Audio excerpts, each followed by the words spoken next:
Shalom, selamat pagi jemaat dikasih Tuhan. Kita berjumpa lagi dalam Renungan Pagi.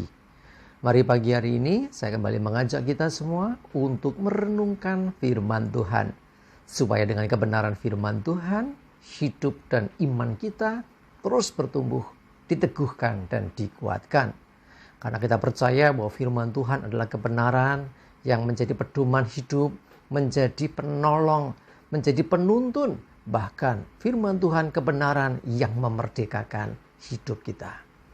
Sebelum merenungkan firman Tuhan, mari kita akan berdoa supaya Tuhan yang mengurapi kita, Tuhan yang menyatakan dan menyingkapkan kebenarannya atas kita semua. Sehingga kita bisa menangkap akan rema yang dari Tuhan. Sehingga kita mengerti dan juga bisa melakukan kebenaran ini dalam hidup kita. Mari kita berdoa. Bapa di surga, kami datang ke hadirat-Mu, kami sungguh-sungguh mengucap syukur atas segala rahmat dan anugerah-Mu, atas begitu besar kasih setia-Mu, segala kebaikan-Mu, berkat-berkat dan kemurahan-Mu, perlindungan dan penyertaan-Mu, bahkan pertolongan-Mu dalam hidup kami. Terima kasih ya Tuhan.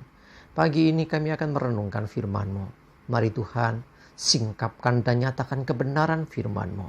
Dan urapilah kami. Buat kami bisa menangkap akan kebenaran firman-Mu. Mengerti akan firman-Mu. Dan melakukannya di dalam hidup kami. Terima kasih ya Tuhan. Di dalam nama Tuhan Yesus kami bersyukur dan berdoa. Amin. Mari jemaat dikasih Tuhan, kita buka Alkitab kita. Renungan pagi hari ini sambilkan dari Lukas 15. Ayatnya 17 sampai 20. Saudara bisa baca satu perikop semua ya. Saya bacakan ayat ini 17 sampai 20. Saya bacakan.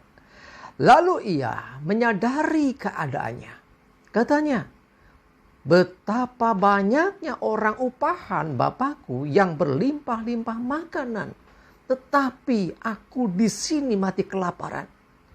Aku akan bangkit dan pergi kepada Bapakku dan berkata kepadanya, Bapa, aku telah berdosa terhadap surga dan terhadap Bapa. Aku tidak layak lagi disebutkan anak Bapa. Jadikanlah aku sebagai salah seorang upahan Bapa.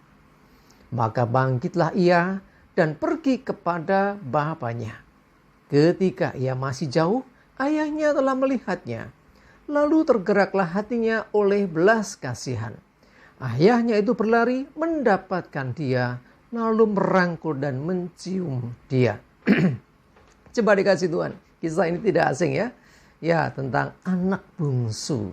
Ya, kalau baca keseluruhan anak bungsu ini ceritanya, dia meninggalkan ayahnya, meninggalkan rumahnya dengan meminta harta bagiannya. Yang boleh dikatakan meminta warisan yang menjadi bagiannya.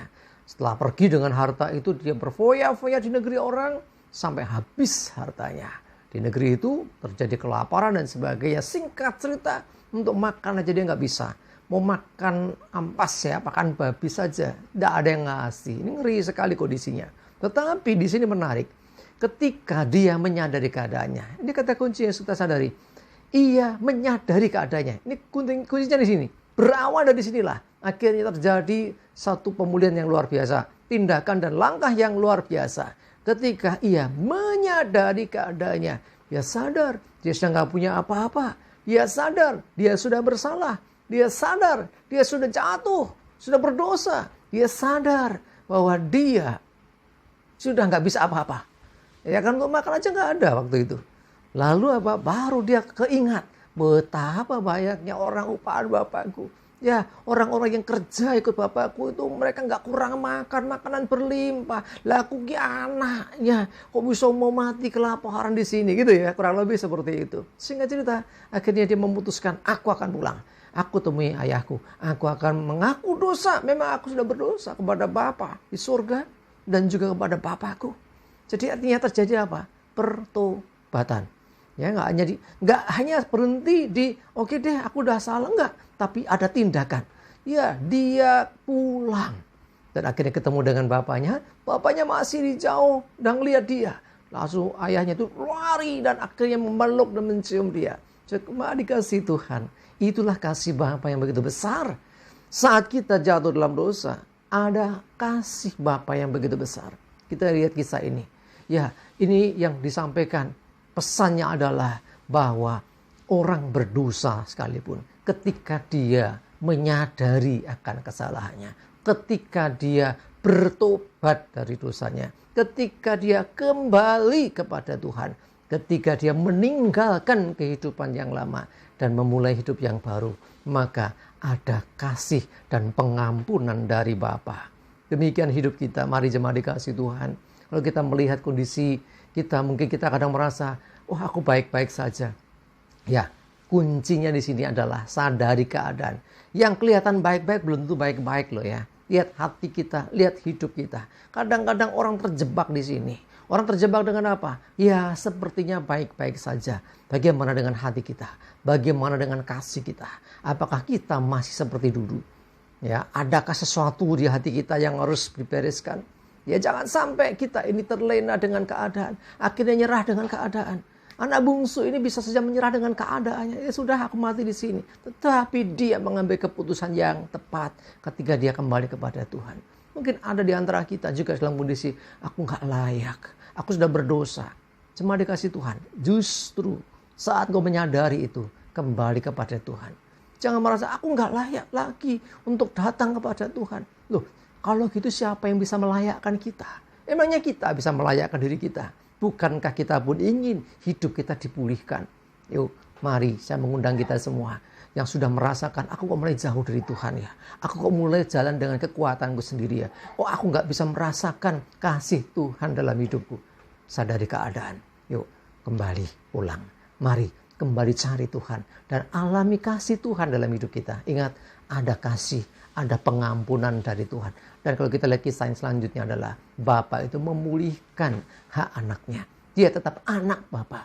Jadi sekalipun anaknya berkata, aku gak layak lagi disebutkan anak Bapa. Jadikan aku budakmu saja. Enggak, mau tetap anak. Demikianlah kasih Tuhan.